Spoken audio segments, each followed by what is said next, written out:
प्यारे भाई और बहनों, मेरा नमस्कार स्वीकार हो। मैं आपके लिए फिर एक नया वीडियो बना रहा हूँ। धार्मिक प्रश्नों की श्रृंखला में 341 से 350 तक चलेगा, तो ध्यान से सुनिए। मनुष्य को सूर्य से क्या शिक्षा ग्रहण करनी चाहिए? तो इसका मतलब होता है कि मनुष्य ऐसा प्रयत्न करे कि विद्या बलपूर्वक ईश्वर की अद्भुत रचनाओं से सदा उत्तम क्रिया करते रहें, जैसे सूर्य प्रकाश आदि से उपकार करता है। जैसे मान के चलिए, सूर्य सभी मनुष्यों को, पेड़ों को, कीट पतंगा या पहाड़ पत्थर, नदी नाले, गंदगी, सफाई वाले स्थान, यानी उसका कोई भी शत्रु नहीं है, और एक टक सबको वो धूप छाया से लाभ देता है। तो ऐसे ही मनुष्य को सतत अपना प्रयत्न करते रहना चाहिए और सभी मनुष्यों की भलाई के बारे में सोचते रहना चाहिए और भलाई करती भी रहनी चाहिए। इसका मतलब ये होता है। तो 242वां प्रश्न है 300।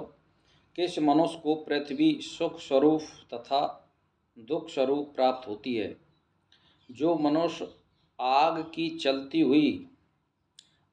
चलती हुई पृथ्वी को खोजकर अपने भीतर पुरुषार्थ रूप तेज धारण करते हैं, उनको विधिनाशक वीरों के लिए यह पृथ्वी सुखदायिनी और दुराचारी दुष्टों को दुखदायिनी होती है। इसी कारण उन्हें जन्म को ध्यान में रखकर हमेशा शुभ कर्म करें। यानी इसका मतलब है कि जो शुभ कर्म करने वाले मनुष्य हैं उनके लिए तो ये सुखदायी है, और जो दुष्ट कर्म करने वाले मनुष्य हैं उसके लिए पृथ्वी दुखदायी होती है। इसीलिए अगले जन्म को ध्यान में रखते हुए शुभ कर्म करें। इसका मतलब ये होता है। 43वां प्रश्न है, मनुष्य भूमि पर ही अपना इष्ट सिद्ध कर सकता है? जिस भूमि पर जितेंद्रिय वीर पुरुष शस्त्रों को जीतते हैं और वेद वाणी योगेंद्रिय परमात्मा के तत्वज्ञान से मोक्ष आनंद भोगते हैं, उस भूमि पर हम अपना इष्ट सिद्ध करें। जो मनुष्य इंद्रियों को वश में करके वेद ज्ञान प्राप्त करते हैं वे अवश्य आत्मोन्नति करते हैं। इसका मतलब ये होता है, यानी अपनी इंद्रियों में वश में करके और अपनी क्रियाओं को करता हुआ वेद का भी ज्ञान प्राप्त करता रहे। इसका मतलब ये होता है। तो 44वां प्रश्न है 300। मनुष्य सदा प्रसन्न कैसे रह सकता है? यानी मनुष्य हर समय कैसे खुश रह सकता है? जो मनुष्य पृथ्वी पर ऊंचे नीचे भले बुरे मार्गों का विचार करके सुमार्ग पर चलते रहें और कुमार्गियों से बचकर सदा सुखी रहते हैं। यानी मतलब यह है कि बुरे कर्मों से बचिए और बुरे मनुष्यों से बचिए और शुभ कर्म करिए और शुभ और सज्जनों का संग करिए। इसका मतलब ये होता है। 45वां प्रश्न है, आकाश में जल कैसे चढ़ता है? पृथ्वी अपने धारण आकर्षण से सब पदार्थों को अपने पर रखती है। सूर्य के सन्मुख चलते जल आकाश में चढ़ता है और बरसता है। उस पृथ्वी को उपयोगी बनाने में मनुष्य प्रयत्न करे। यानी आपकी समझ में बात आ रही है कि आकाश में जल कैसे चढ़ता है और चलता है। यानी सूर्य जब सम्मुख होता है पानी के, पृथ्वी के, तो जहाँ जहाँ पानी होता है वो भाप बनता है और भाप बन के वो बादल बन जाता है और वो आकाश में चलता रहता है, ठंड पा करके फिर वो बरस जाता है। तो इसका मतलब ये है कि ये आकाश में जल इस तरह से चढ़ता है।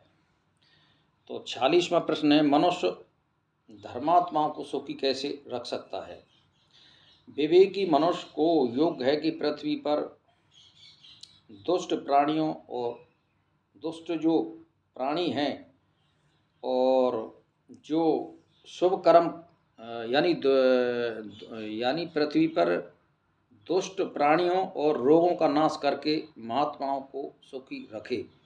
यानी विवेकी पुरुष का मतलब है जो दुराचारी हैं उनका साथ ना दे, और जो भजन करने वाले प्राणी हैं या दूसरों की भलाई करने वाले हैं उन मनुष्यों की हमेशा रक्षा करनी चाहिए। इसका मतलब ये होता है।